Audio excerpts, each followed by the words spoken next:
We are down here in my basement, and this is the little corner of my basement that I use to record product videos. So behind this and behind this is actually just a cement wall. And because it is so dark and damp, typically down here in my basement, we deal with a lot of mold issues. So I'm just gonna go ahead and show you.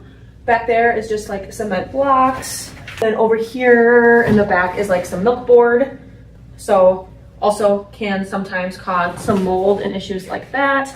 And our basement also floods a couple times a year. So we really needed to start running a dehumidifier down here to help control the mud issue.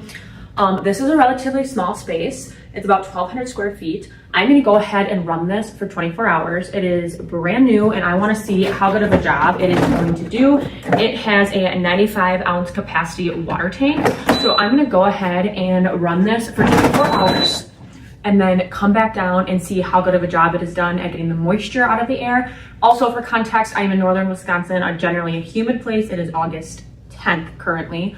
So it is a little more humid outside and down here. I also want to take this time to go through a couple of features. So I'm going to go through the features. I'll let this run for 24 hours. I'm going to come back tomorrow and do an update on the video to see how much moisture this has pulled out of the air.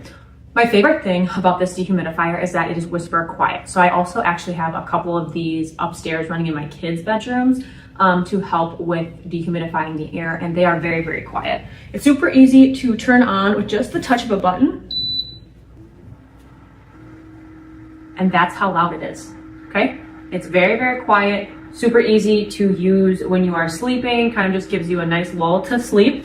It's got a nighttime mode and you can turn that on and that turns off the screen completely. But if it's out of nighttime mode, you can also flip it into LED mode.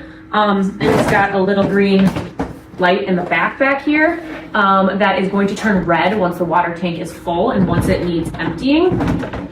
It's very, very lightweight, portable. It only draws 85 watts, so it's very energy efficient. This is just a standard book.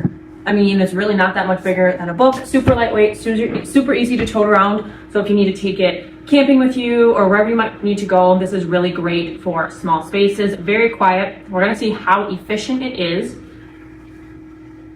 And when you turn it off, you push the button once, all the lights will go off and then it'll take about 10 seconds and the motor itself will quit running. See how that just stopped running? So I'm gonna go ahead and leave this running overnight for about 24 hours. As you can tell, here's the water tank, okay? It's completely empty, nothing in there at all. So I'm going to start running it and we're gonna come back and see how much moisture this pulls out of the air. Another great thing about this and what isn't so great about other dehumidifiers I've had is that the water tank is completely cleanable. You can get into every nook and cranny and corner with even just your fingers, and especially if you have like a smaller scrub brush, you can really get in there, clean it out to make sure you're not getting any mold or mildew or anything like that. The whole thing comes off, the lid comes off so that you can take it, dump it out, clean it, and then go ahead and just slide it right back in. So there's absolutely no setup, nothing that takes a long time. All you have to do is plug in the power cord, which I did right here, press the power button, walk away, and you're good to go. This has been running for about 24 hours, so I just see, this is the light that you can change colors in here. It's pretty, it changes to different colors, but I just wanted to pull this out and show you how much water that has collected up to now. So there's still tons of room in there, but it's definitely working to pull moisture out of the air.